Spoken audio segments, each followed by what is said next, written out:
a man for his journey into the night, and he whispered firmly, and the priest said, "Denounce the devil. Let him know how little you think of him." The dying man said nothing. The priest repeated his order. Still, the man said nothing. The priest asked, "Why do you refuse to denounce the devil and his evil?" The dying man looked at him and said, "Until I know for sure where I'm headed, I don't think I'd aggravate anybody." Mr. Toastmaster, honored guests, fellow Toastmasters. Life is a journey, not the destination. Of course, you've heard this statement before. It's something of a cliche. But take a moment to think about your own life. Have you arrived at your final destination? Have you achieved everything you've hoped to? Traveled everywhere you wanted to visit? Visited everything you wanted to complete? I mean, actually complete those things. I'm willing to bet that the answer to all of those questions is no. The truth is, no matter how much you achieve, accomplish, and acquire in life, there's always something more to be had. You will never reach your final destination, at least not in this lifetime. So why does it all matter? Because for too many people put off what really matters in pursuit of the things they want to achieve. They will themselves that they will worry about these things and they've reached their destination. Things like family, savoring friendships, relationships, forgiving enemies, enjoying life, experiencing peace. These things are put off, and most of the time, they are never rediscovered. I submit to you that saying life is a journey is just a little incorrect. Instead, the saying should be life is a bunch of little journeys all rolled up into one. In 1968, when the Apollo 13 spacecraft made its historic journey to the moon, you would be amazed to learn that it was off course 50,000 times. And it corrected itself every time it got off course. I think the universe was pulling that spacecraft off course just to make sure that it was going to the moon was really what it wanted. And it did, in fact, make it to the moon. I believe the universe always is trying to give us exactly what we want. The only difference between us and the Apollo 13 was Apollo 13 was hardwired to correct itself every time it went off course. By the time we recognize we're off course, we are so far away from our goal that we usually can't remember what the heck the goal was in the first place. I'm going to share 3 superpower ideals with you tonight that I've discovered through some of my many journeys. I want you to write this down because these are golden. In the early 80s, while I was sleeping, I had a vision of being visited by God. He put his hand on me and said, "You are a teacher." And I took that to mean he wanted me to be a preacher.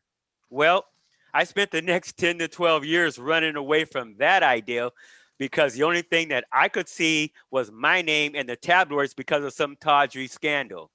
I knew I couldn't never, ever move up to that image of what I thought a preacher should be. That experience helped me to recognize years later that I could teach in all sorts of ways. And it led me to leaving my nice, safe, good paying career in information technology, which brings me to the first superpower ideal, the power of purpose. If you have ever faced significant crisis in your life, you will have experienced the power of purpose to tap reserves of energy, determination, and courage you likely didn't know you had. Your mission was clear. Your goal was compelling. Your focus was laser like. Your potential was tapped.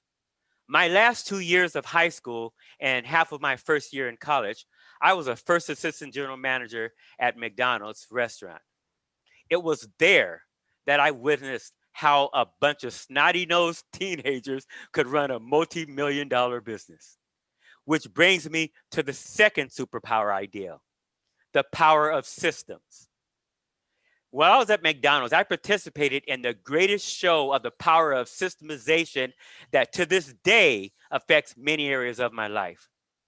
Once I realized the awesomeness of that power, I knew any failing that I had that could potentially keep me from attaining everything I wanted could be negated just by putting a system in place to do so.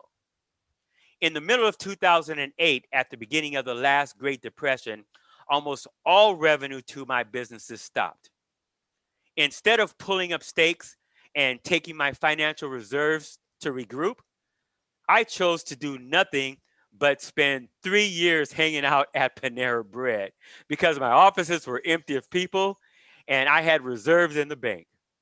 Telling myself all I have to do is outlast everyone else. And when the economy does come back, I will be one of the last ones standing. Which brings me to my third superpower idea, the power of taking action. I did not realize the universe was trying to give me exactly what I wanted. When the financial industry almost came to a halt, I was well positioned to figure out how I could be of service to society. I had financial reserves that I had been saving and knowledge in which I had spent a lot of time and money to attain. All I had to do was get off my duff, conquer my internal fears, and just take freaking action. At the very least, had I not spent my reserves, I would have been able to spend another couple of years hanging out at Panera Bread. These three superpower ideals we have discussed tonight, if focused on with all your creative energies, will have such a transformational effect on your life that at some point you will look back at your past self and you will say, who was that person? I challenge you to internalize these three superpower ideals and take your life to the next level. If you do, you will feel a source of positive energy and empowerment that you never could have imagined. With that, I will leave you with a phrase from the great Winston Churchill when he said, never, ever, ever give up. Mr. Toastmaster. Wow. Thank you very much, Leon. Can we have a minute to send Leon love notes?